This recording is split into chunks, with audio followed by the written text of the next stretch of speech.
দেখুন, এটা পশ্চিমবাংলা মমতা ব্যানার্জির নেতৃত্বে পশ্চিমবাংলা চলে।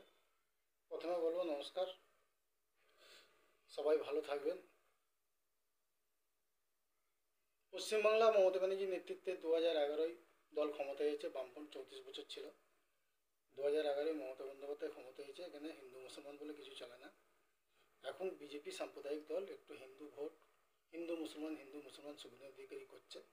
অ্যাকচুয়ালি এইসব আমাদের পশ্চিমবাংলার মাটি, তৃণমূলের মাটি, শক্ত ঘাঁটি। আপনারা দেখেছেন, এক্ষেত্রে আমরা 250-এর উপরে ভোট, 250-এর উপরে সিট নিয়ে 294টা সিটের মধ্যে 250-এর উপরে সিট নিয়ে আমরা পশ্চিমবাংলায় আবার ক্ষমতায় আসবো। একটু জোরে বলুন।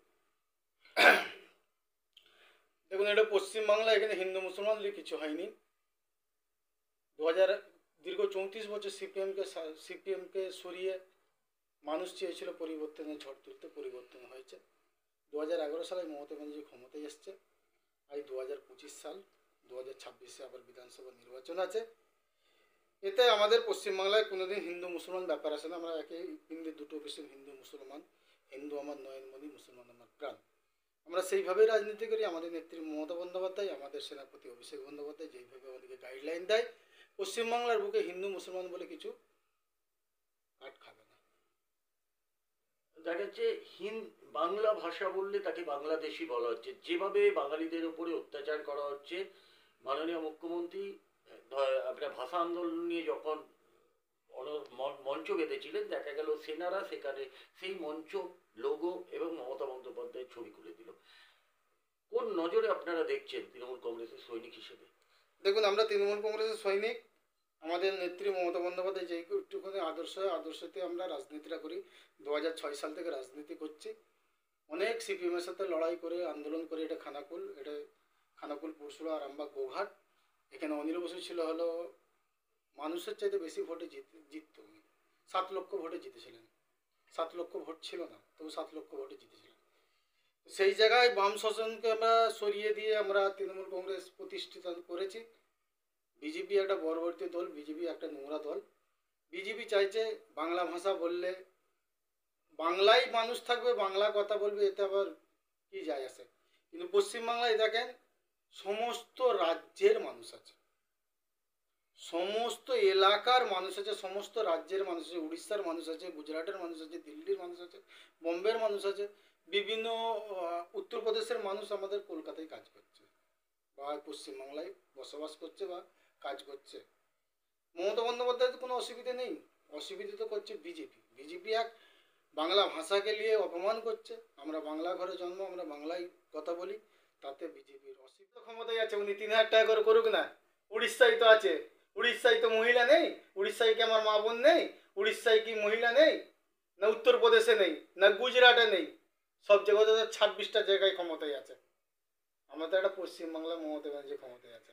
সে তো 1000 করে লক্ষ্মী ভাণ্ডার মায়েদিকে দিচ্ছে। বছরে 12,000 টাকা, এই দুর্গা পুজোর সময় 12,000 টাকা তুলে 12 রকম শাড়ি কিনে মা দুর্গার মন্দিরে ঘুরবে। ওই অভিষেক শুভেন্দু অধিকারী দিচ্ছে। শুভেন্দু অধিকারী বলুক না, উত্তরপ্রদেশে দিক 3000 টাকা করে। মুখ্যমন্ত্রী যেখানে 1,10,000 টাকা করে প্রত্যেকটা ক্লাবকে দিচ্ছে, সেখানে দেখা যাচ্ছে দিল্লির মুখ্যমন্ত্রী রেখা গুপ্তা বলেছে এই বাংলাতে যদি নরেন্দ্র মোদীর ছবি মা দুর্গার পায়ের নিচে রাখা হয় তাহলে সরকারি সুযোগ সুবিধা সবকিছু পাবে। কি বলবেন আজকে আপনি? মমতা বন্দ্যোপাধ্যায়কে এই কথা বলেছে? মমতা বন্দ্যোপাধ্যায় 80,000 টাকা করে দিচ্ছিল ক্লাবগুলোকে। এইখানে মমতা বন্দ্যোপাধ্যায় 1,20,000 টাকা, সরি 1,20,000 তো 1,10,000 টাকা করে, 30,000 টাকা করে বাড়িয়েছে। মমতা বন্দ্যোপাধ্যায় বলেছে প্যান্ডেল আমার ছবি লাগাবে? এই কথা বলেছে মমতা বন্দ্যোপাধ্যায়? কোনোদিনই বলবে না। মায়ের ছবি থাকবে, দুর্গা মায়ের ছবি থাকবে। দুর্গা পুজোয় দুর্গা মায়ের ছবি ভালো লাগে, নরেন্দ্র মোদীর ছবি ভালো লাগে না। নরেন্দ্র মোদী আবার ছবি দুর্গা মায়ের পায়ের তলায় রাখা যায়? এইটা একটা অসম্ভব কথা নয়? আপনি আপনার টাকা তো দিচ্ছেন না, আপনি সাধারণ মানুষের ট্যাক্সের টাকা সাধারণ মানুষকে দিচ্ছেন। এতে আবার প্রতিশ্রুতি কেন থাকবে? এতে কেন বলতে হবে নরেন্দ্র মোদী সরকারের, নরেন্দ্র মোদীর ছবি লাগাতে হবে, মমতা ব্যানার্জির ছবি লাগাতে হবে? ওই মমতা বন্দ্যোপাধ্যায় বলেছে একবারও যে আমার ছবি লাগাতে হবে? এই কথা বলবে না। আমাদের নেত্রী সে কথা বলে না। আমাদের নেত্রী মানুষের জন্য নেত্রী, মানুষের কথা শোনে, মানুষের কথা বলে। আর তার মাথা থেকে একটা প্রকল্প বেরোচ্ছে, এই পাড়ায় সমাধান। মানুষ কত উপকৃত জানেন? এক একটা পাড়ায়, এক একটা বুথে যদি 10 লক্ষ করে টাকার কাজ হয়, সেখানে পানীয় জল থেকে নিয়ে সেখানে আপনার লাইট থেকে নিয়ে, সেখানে ড্রেন থেকে নিয়ে, সেখানে ক্যালভার্ট থেকে নিয়ে, সেখানে কমিউনিটি টয়লেট থেকে নিয়ে, সেখানে পায়খানা বাথরুম থেকে নিয়ে এভরিথিং মানুষের সুবিধা হবে। জানেন এটা? নরেন্দ্র মোদী জানে? উড়িষ্যায় 3,000 টাকা করে করুক না, পাশের রাজ্য করেছে লক্ষ্মী ভান্ডার 3,000 টাকা করে, ওখানকার মায়েরা পেয়েছে লক্ষ্মী ভান্ডার।